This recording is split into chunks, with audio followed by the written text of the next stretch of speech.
Bismillahirrahmanirrahim. Assalamualaikum warahmatullahi wabarakatuh. Selamat datang kembali dalam channel pembelajaran matematika bersama saya, Pak Maulana. Pada video kali ini kita akan kembali membahas latihan soal persiapan UKM PPG bidang matematika, khususnya pada pembahasan materi teori bilangan. Sekedar informasi, jadi video ini merupakan video keempat dari seri latihan soal persiapan UKM PPG bidang matematika. Jadi bagi Bapak Ibu yang baru mampir ke channel ini, silahkan menyaksikan juga video pertama sampai dengan video yang ketiga.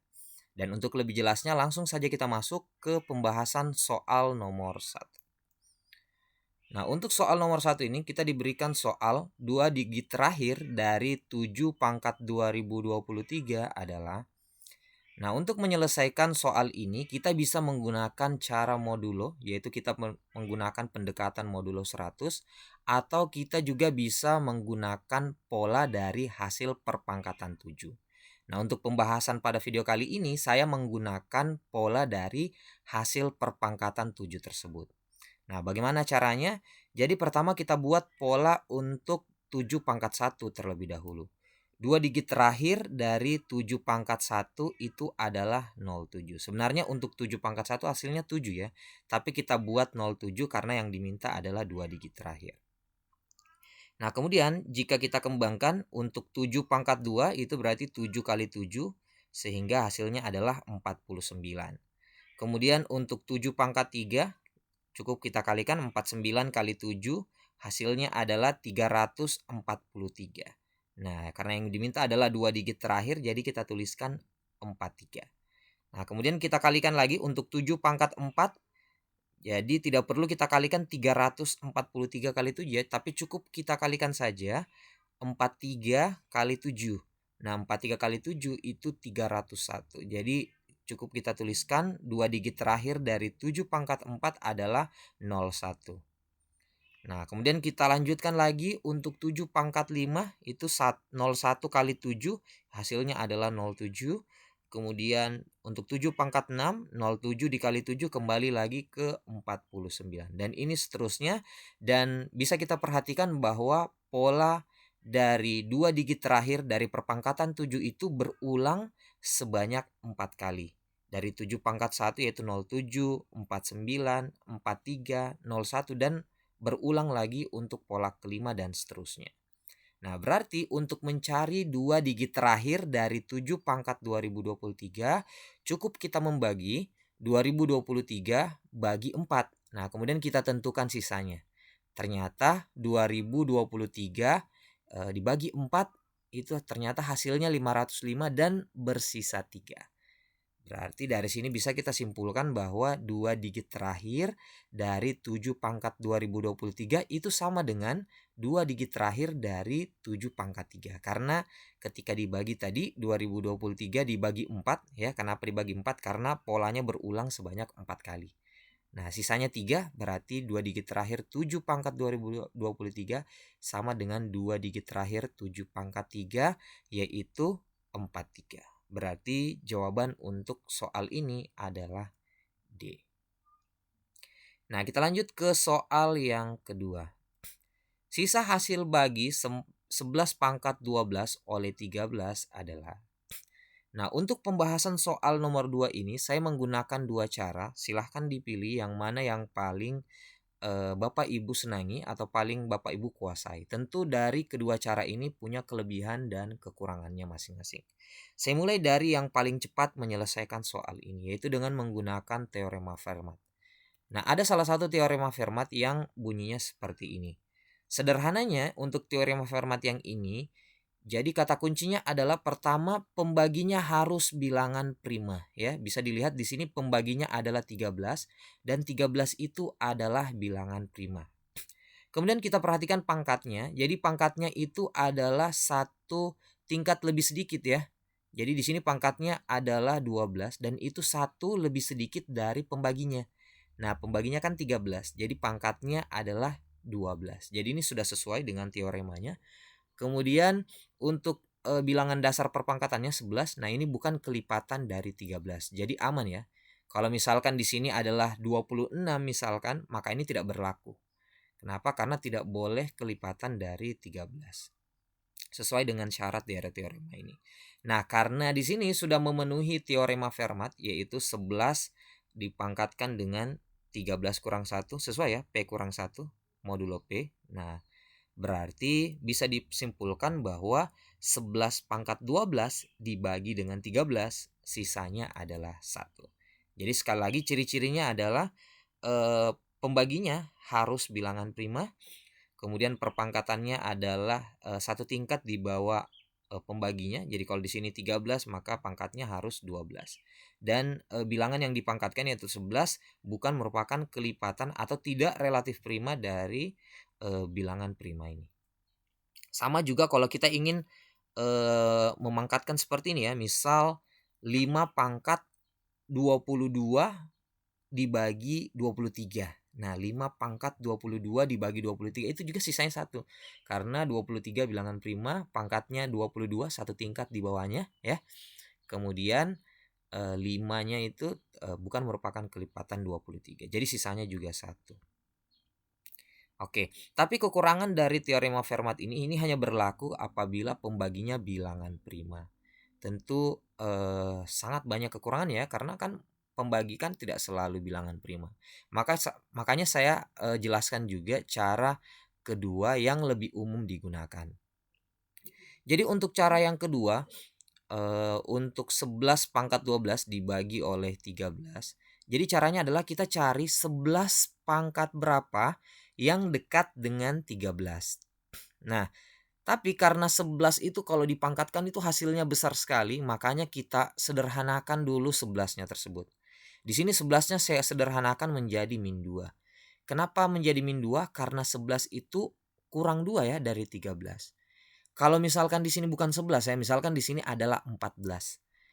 14 itu kita ubah jadi 1. Kenapa? Karena 14 itu lebih 1 ya, ada sisanya 1 dari 13. Kalau misalkan di sini 15, maka di sini kita tulis 2 karena 15 itu lebihnya 2 dari 13. Nah, 11 ini itu tidak lebih tapi dia kurang dari 13. Kurangnya berapa?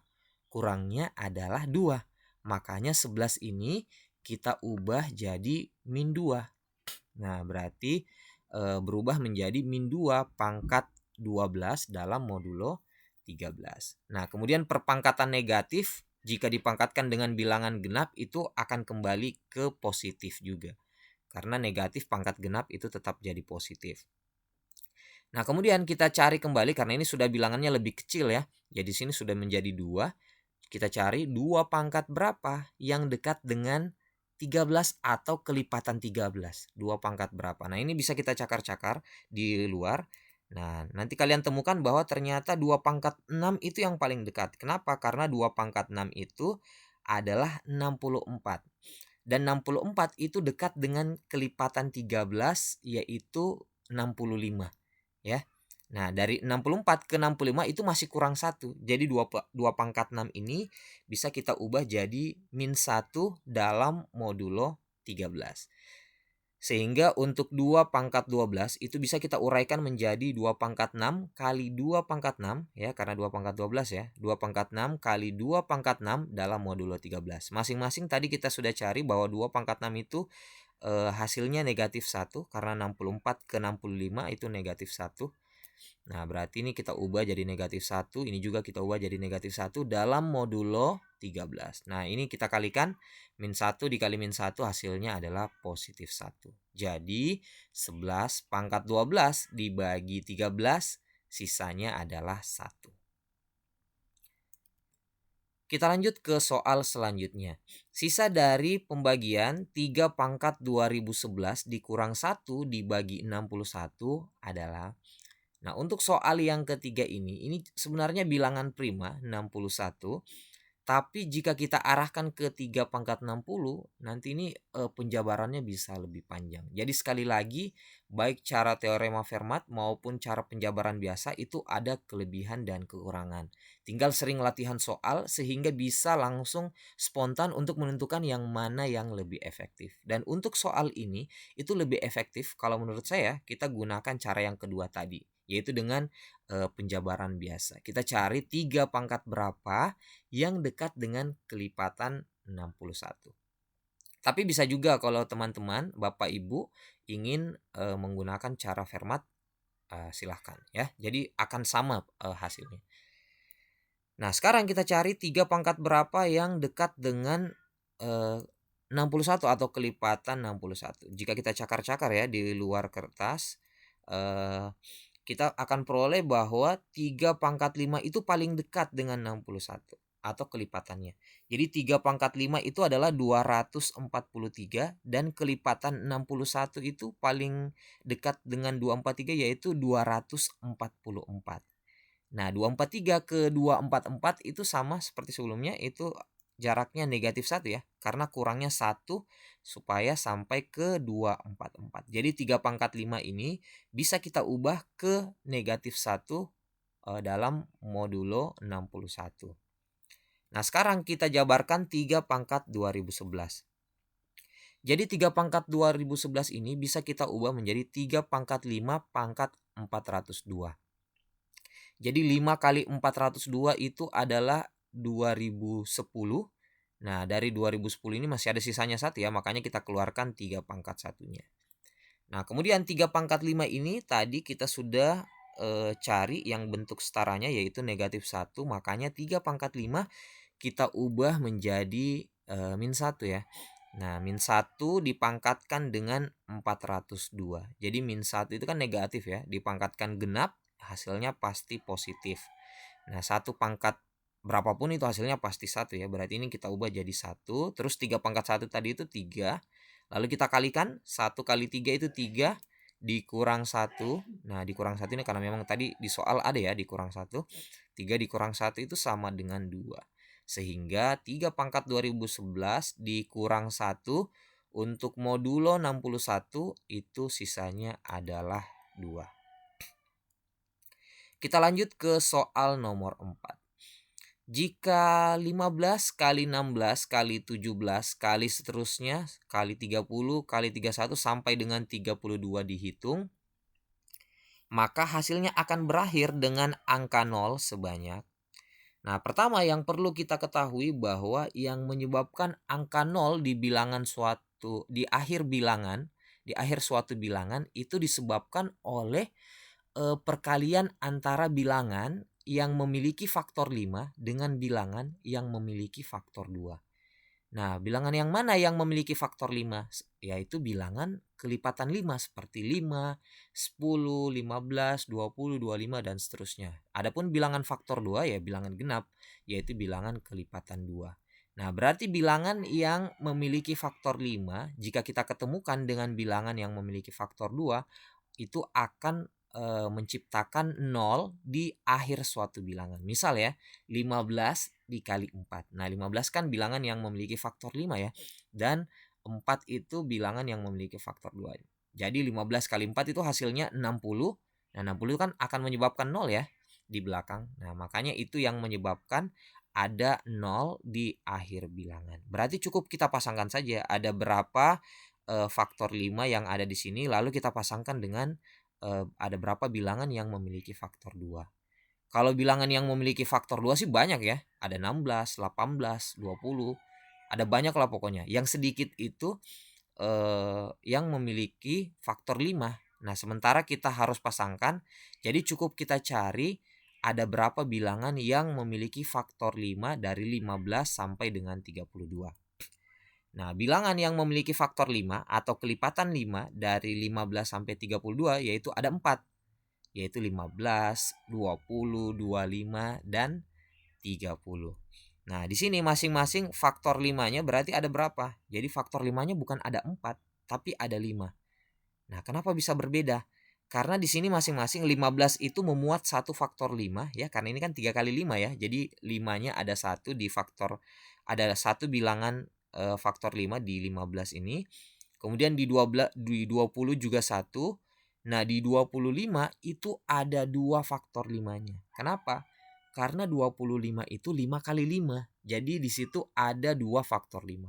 Makanya kalau 25 kita kalikan dengan 2 bilang dengan faktor 2, jadi bilangan yang memiliki faktor 2 itu bisa menyebabkan dua angka 0. Misal 25 kali 4 ya. 25 kali 4 itu kan 100 ya, menyebabkan dua angka 0. Kenapa? Karena 25-nya ini memiliki dua faktor 5. Nah, kemudian 30 faktor 5-nya ada 1. Sehingga masing-masing ada 1, ini ada 1, kemudian 25 ada 2, dan 30 ada 1. Sehingga banyak faktor 5 yang diperoleh ada 5. Nah, makanya karena ada 5 faktor 5 dari 15 sampai 32, makanya itu yang menyebabkan 0 di akhir bilangan yaitu 5. Jadi jawabannya adalah 5. Karena kita memasangkan 5 buah faktor 5 dan 5 buah faktor 2 dari perkalian 15 sampai 32. Kalau faktor 2 sih enggak usah dicari ya, pasti ini sudah lebih dari 5. Dari 16 saja ini sudah ada 4 faktor 2 ya. Karena 16 itu 2 pangkat 4. Jadi cukup kita cari bilangan dengan faktor yang paling sedikit ya, yaitu 5. Dan kita peroleh faktor 5 itu ada 5. Jadi jawabannya adalah A. Nah, sekarang kita lanjut ke soal yang terakhir untuk video ini. Jika 45 faktorial habis dibagi 14 pangkat M, maka nilai M terbesar yang mungkin adalah. Nah, sekarang kita ingin cari ada berapa sih M terbesar dari 14 pangkat M. Jadi kita harus bentuk bilangan 14 sebanyak mungkin dari hasil 45 faktorial. Nah, 45 faktorial itu adalah 45 kali 44 kali 43 kali seterusnya sampai kali 2 kali 1. Nah, kita ingin mencari ada berapa banyak faktor dari 14 ya. Jadi bilangan 14 ini dibentuk oleh perkalian faktor 7 dan faktor 2. Nah, faktor 7 kenapa bisa seperti itu? Karena jika 7 dikali 2 itu kan menghasilkan 14 ya. Berarti sama seperti sebelumnya kita cari ada berapa bilangan yang merupakan bilangan yang memuat faktor 7. Lalu kita cari juga ada berapa banyak bilangan yang memuat faktor 2. Tapi sekali lagi untuk faktor bilangan yang memuat faktor 2 itu sangat banyak dari 45 faktorial ini. Tapi yang memuat faktor 7 itu sedikit. Jadi kita cukup cari yang paling sedikit saja. Yaitu bilangan yang memuat faktor 7 atau kelipatan 7. Nah, dari 1 sampai 45 itu bilangan kelipatan 7 itu hanya 7, 14, 21, 28, 35, dan 42. Dan ini banyaknya ada 6 ya. Dan di antara bilangan ini tidak ada yang memuat faktor 7 itu ada 2 ya, seperti 49. 49 itu kan faktor 7-nya ada 2. Nah, sehingga dari sini bisa kita simpulkan bahwa banyak faktor 7 yang diperoleh ada 6, masing-masing satu dari setiap bilangan ini. Sehingga untuk menentukan banyak besarnya M dari 45 faktorial ini yaitu dengan memasangkan 6 buah faktor 7 dan 6 buah faktor 2 sehingga diperoleh M terbesar dari 14 pangkat M yaitu 6 ya. Jadi jawaban dari soal ini adalah 6. Oke, demikian pembahasan kita pada video kali ini. Jika Bapak Ibu berkenan, silahkan like dan share ke media sosial Bapak Ibu. Kemudian jika berkenan silahkan tekan subscribe, dan jika ada pertanyaan silahkan bertanya di kolom komentar yang tersedia. Bagi Bapak Ibu yang punya soal dan ingin berbagi untuk pembahasan soal di channel ini, silahkan komentar melalui email yang akan saya cantumkan di link di komentar video ini.